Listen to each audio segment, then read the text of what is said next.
Croeso mawr. In this episode of the Leanne Wood podcast, we take a close look at what has been and is a deep abuse from the state. Tom Fowler from the Spycops campaign explains why all political activists should be concerned.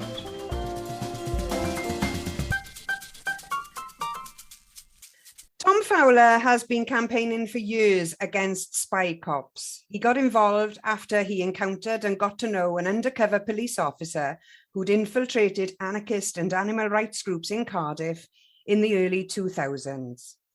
Tom, can you tell us how you first got to know Marco and the role he played in the various campaigns that you were involved in at that time? Yeah, so I guess still technically am one of South Wales anarchists. Back in the early 2000s, we were an incredibly active network, taking part in direct action, anarchist organising, propaganda spreading, I guess, not just in the South Wales area, but throughout the UK.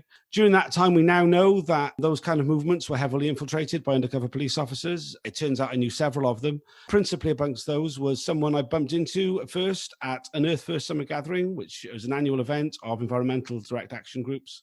One of those sort of events which really is like kind of designed for new people to come along to and get to know, the rest of the networks that exist. I met him there, kind of got on with him. Lots of the other people in our group got to meet him separately in similar settings at demonstrations. He, at the time, had moved to Brighton, he claimed, to get involved in activism. And he ended up moving to Cardiff because he got on better from the kind of person he was, the kind of class that he was from, as was more similar to those of us in South Wales than it was for a lot of the rest of the country. And he got involved with the group locally, hung around for about 4 years in Cardiff, where I got, very close to him as a friend, I would say, as well as a comrade in movements we were active in. Yeah. And you subsequently found out that he was an undercover police officer.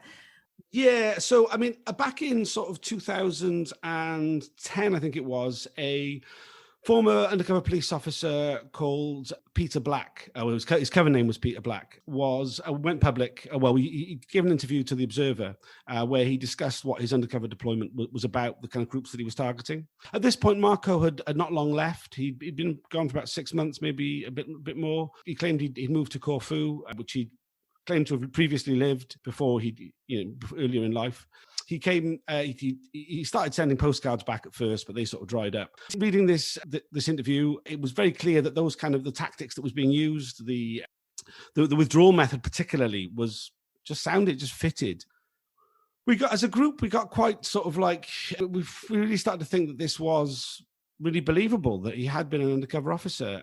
Like a lot of groups around that time, there was a fair bit of paranoia about infiltration from the state, about informers, infiltrators, grasses, undercover cops. And there'd been people who'd kind of suggested things about Marco, but there'd been people who'd been suggested things about pretty much anybody who took this kind of politics seriously during that time. So in the aftermath, we had a meeting and it kind of bounced around the room. We felt maybe it was an echo chamber, but we were all kind of convinced that he probably was an undercover cop.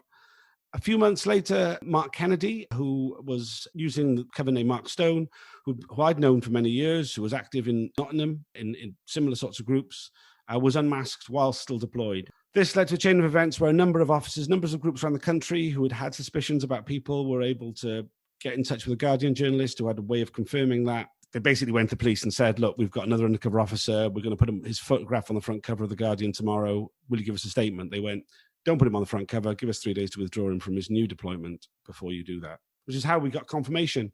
We were incredibly lucky. It had only been 18 months since he disappeared when we got that confirmation. Lots of other people, particularly those who'd been deceived into long-term intimate relationships with undercover officers, had spent 20 years looking for them, not sure, kind of with suspicions, but being dismissed as being paranoid by those outside of that experience.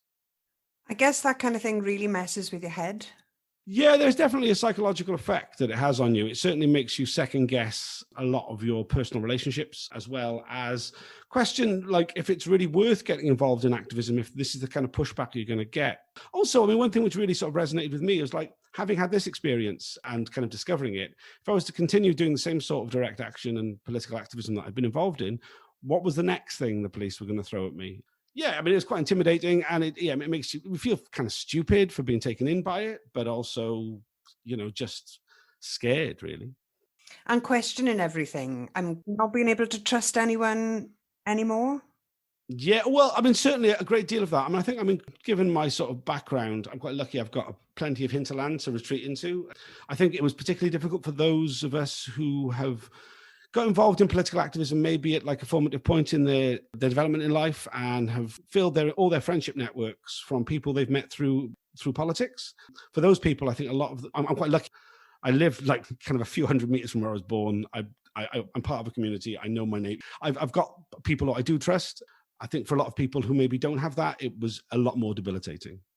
Why do you think the police, through the special demonstration squad at the time that was being superseded since, but why do you think the police were interested in these kinds of campaigns that you were involved in Cardiff? So what we've discovered from the disclosure we've managed to be able to get, and the leaks basically that have come out of the police, things they've been forced to admit to. These units, starting with the Special Demonstration Squad, then superseded by the National Public Order Intelligence Unit. The SDS was formed in 1968. It was a direct response to the success of the mobilizations against the Vietnam War. They started off with 10 undercover officers. They were specifically designed with looking at street activism. Indeed, like one of the senior officers in the 70s later on proudly boasted when asking for more funding that no demonstration in London took place without there being an overt or covert police presence. It's basically, if you couldn't see a uniformed cop, then there was an undercover cop there. There is I think a lot of it's sort of understanding of what policing, and particularly the policing of protest, but what the role of special branch actually is when it comes to like monitoring and repressing subversion, that the deployment of undercover officers into political protest groups, they see it as part of their remit. They see subversion as a crime. They see extra parliamentary politics as a form of criminality. And they see that they consider the law is not up to the job in terms of punishment. So the way that they can control it is through infiltration and disruption. There's a certain element, of course, of that unit when it was set up. It was, as much as it was aimed against the anti-Vietnam War movement, there was an understanding within it that this was part of a wider sort of counterculture that existed at the time, and that they're very quick to spread out into the women's liberation movement, then go on to the anti-apartheid movement and the anti-racist movement, anti-fascism. And really sort of kind of get their fingers into all the sort of parts of radical politics of any sort, really. On the left, obviously, they didn't infiltrate the right, and they've never targeted the right in any sort of serious way that we know of. That's interesting in itself, isn't it? I mean, the real crime is inveigling yourself as a police officer into the lives of women, pretending to have intimate relationships with those. And it took years to get this injustice recognised, years before inquiries were announced, but they eventually were announced, weren't they? The Met Police launched an internal inquiry in 2011. Theresa May launched a linked public inquiry in 2015. What's happened since? It's kind of weird. I mean, it still kind of doesn't make a lot of sense why politically she decided to do that. I mean, there's obviously some internal wranglings between her and the police at the time. We saw the independent panel on Daniel Morgan was set up around that same period. The Operation Hearn, which was the internal police inquiry, was very much sort of a response to the scandal, really, of the discovery of not just that women had been deceived into long-term intimate sexual relationships by these undercover officers, but in some cases, these officers had fathered children with the women that they targeted in a number of cases. Obviously, these undercover officers were only deployed for a 5-year period. Once they were withdrawn, there was no connection. There was no way to find them. They weren't real people. I think one of the other things which really kind of triggered these investigations was the getting into people's lives started before the officers even went out into the field. One of the first things that they did, this was a practice which later was abandoned, but from like after the first couple of years, it became standard and carried on for many decades, was they took the identity of a child who had died whilst very young. They didn't just take the name. I mean, often it was that they would usually find one with the same first name as them, similar age, different surname. And then they would find out about that person, where they were from, where they would have gone to school. Sometimes they would visit the homes of the parents, just to sort of get an idea of what that person's life would have been like. So it wasn't just they took the name, but they stole the entire identity of these dead children. Obviously, the families of those children who've more recently found out that their children's identity were taken and crimes committed in their name, all sorts of activities taking place, things that they did. They had this ghost life, incredibly invasive and horribly upsetting.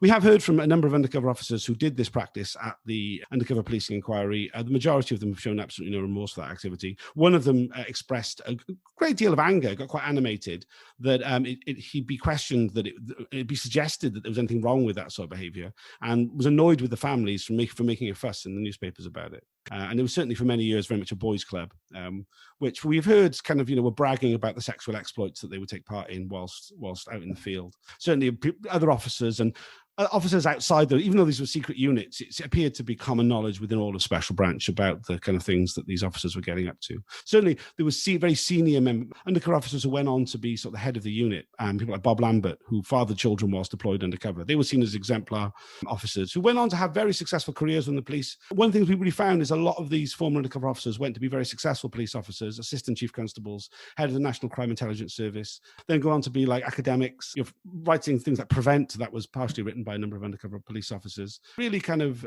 launched them onto a successful career within policing services. And this all came out during the inquiry hearings, did it?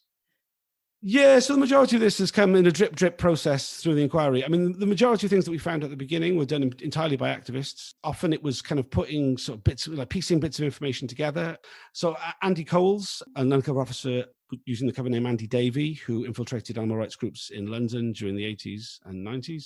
We discovered him because his brother is the Reverend Richard Coles, who's a TV radio celebrity, a preacher, vicar character. He was in the Communards.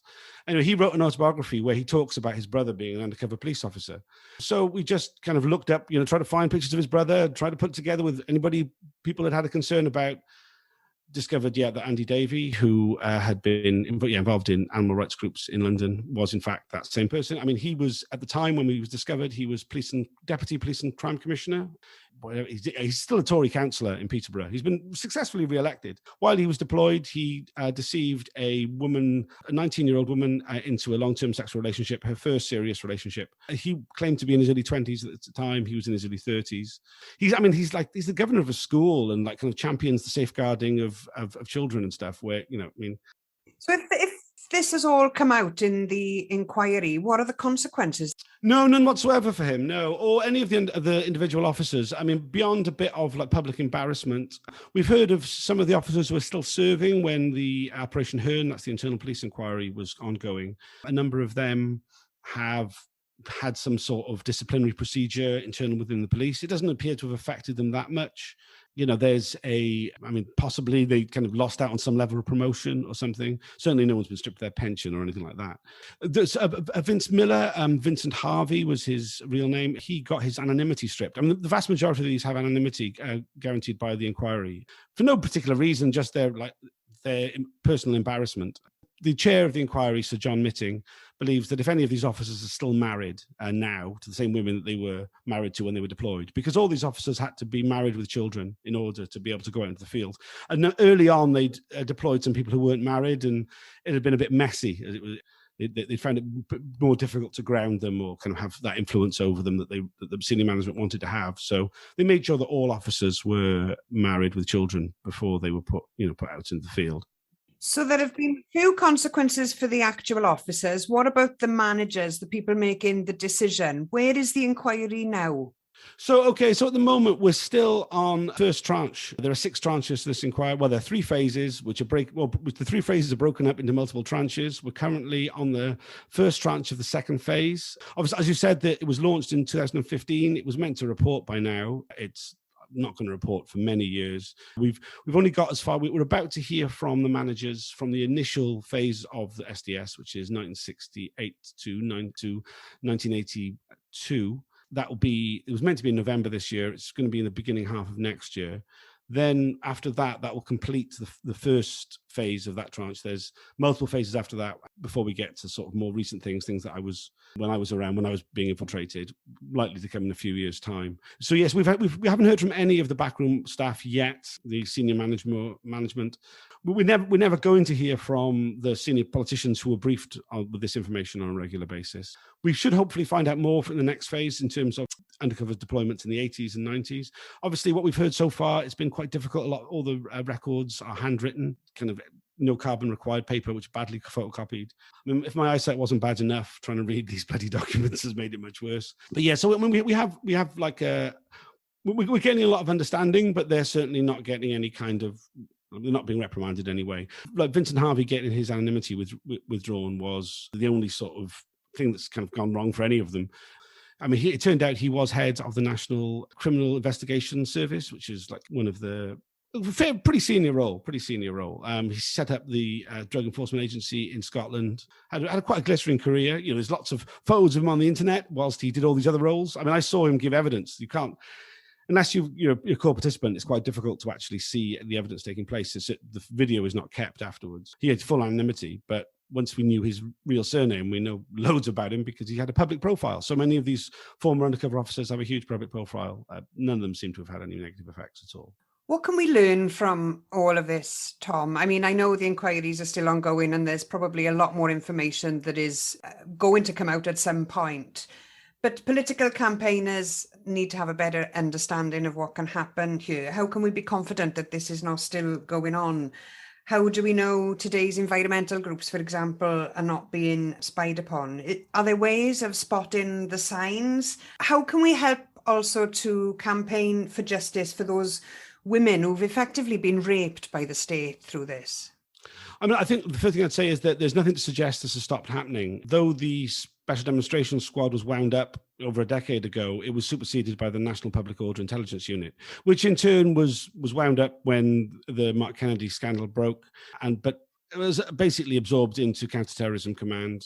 The mission, this kind of mission, these kind of operations still remain a part of policing. I'm sure we're fairly sure that the tactics have changed, but certainly if anybody has got any concerns about anyone they believe might have been an undercover officer before that, there's a pamphlet, Is My Friend a Spy Cop?, which is produced by the Undercover Research Group, which is a group of researchers that have come together to look into this issue in detail. That gives like these 12 tests, and certainly useful, I think, for anybody who's involved in political campaigning. You can download it for free from the Undercover Research website. I'll give the link at the end. The information in that, I think, is really useful, but obviously things will have changed. I think we're getting into an era, we've long now been into an era of the neoliberal police force. There's a great deal of use of private contractors for lots of different things that the police do. It would be naive not to think that they wouldn't be doing it in this area. The great use, obviously, of infiltrators as opposed to undercover police officers. That these can be real people with a real past, with real family members, with all those things that the real hinterland which the undercover officers didn't have. They can have that. So there's almost certainly infiltration of different types taking place in all sorts of political groups. I wouldn't believe that the police would just suddenly stop seeing this kind of politics as no longer a form of criminality. They're obviously going to be investigating it on a level to which goes beyond simply kind of turning up to demonstrations or turning up to actions. I mean, in terms of campaigning, the Campaign Opposing Police Surveillance is a broad-based group which anybody can affiliate to. If your trade union branch can affiliate to it, I would really encourage you to do that if you're in a trade union branch. Which is following the inquiry. Obviously, the Undercover Research Group is kind of going through a lot of the detail and kind of writing reports on a regular basis. You can find them online, which like details looking at each of the undercover officers and like trying to learn the tactics of the way in which they operated. In terms of the women, they have a support group, the Police Spies Out of Lives, which call demonstrations, take part in campaigns. I would urge anybody and everybody to support the work they're doing and follow them on social media, find them online and look at what the latest sort of call to actions are that they're putting out.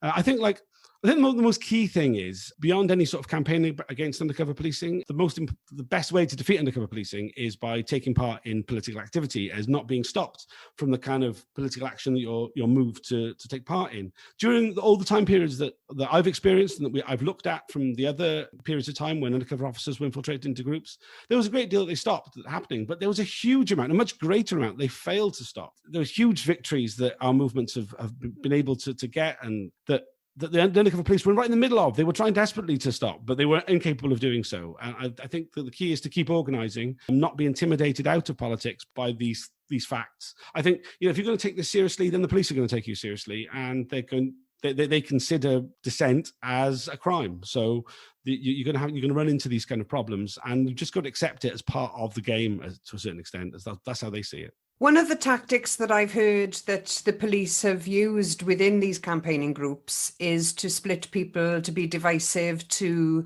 create rumours about people. What can we learn from that in terms of protecting ourselves as activists? Yeah, I think that's a really key element. Supposedly, their role was simply to intelligence gather, to find out information, to better inform policing of public order incidents. That supposedly was their role. But from very early on, we see the disruptive role. We see it from when we've had former undercovers and activists who were there at the time giving evidence to the inquiry. We can really piece together the way in which, say, the women's liberation movement in the early 70s was totally destroyed by the deployment of an undercover officer called Sandra, who, within a few months of her being involved, she was on the Central Committee denouncing and expelling leading members of that organization. Some women who are still politically active to this day, who were forced out of the movement at that point, right when it was sort of at its beginning. And my personal experience with Marco was one of an incredible division of pushing the sort of subcultural divisions that exist within political groups, of creating a wedge out of cultural differences and societal differences that existed within amongst people. Yeah, gossip, slander, just creating an unpleasant atmosphere in which to organize together. And I think that as much as we should be wary of that people who do that kind of thing as, they could be undercover cops. Even if they're not undercover cops, it's the kind of activity that people do engage in, I think, within sort of insular politics, insular activism. And I would advise anybody really to kind of resist that as much as you can, as much as that is kind of just good practice anyway. You don't really, no political movement that is kind of riddled with gossip is getting anywhere. It's also, it is an effective way of resisting undercover policing, because these are the kind of things they use in order to split apart groups. I mean, part of the thing that I personally found from taking a step back from activism when I found all this sort of stuff was taking place, and then stepping back into it in order to campaign against the undercover policing, was that kind of keeping my sort of personal life separate from my political life was probably pretty healthy sort of divide to have, that not to invest so much into it and not being so kind of concerned about people's personal lives, people's personal opinions about things which don't really matter, as opposed to the big issues which really, really, really do matter. I think that's excellent advice, Tom, and a really good place to conclude this chat. Thank you ever so much for giving us that insight. And thank you as well for all the work that you're doing and the time that you're investing into this really important campaign. I'm sure in the future, we'll look back at this period with even more horror than we're looking at it now. But I very much hope that the women who've been badly affected by this get the justice that they deserve. Diolch yn fawr. Cheers. Thanks for having me on. You can check out my podcast if you're interested, a Spycops Info podcast. I talk about this stuff for hours on end with lots of other people who are affected. I've spoken about a few different groups. You can find the podcast and links to all of them and information on all this stuff at spycops.info, or check out the hashtag Spycops on all social media. Cheers. That's great. Thanks, Tom.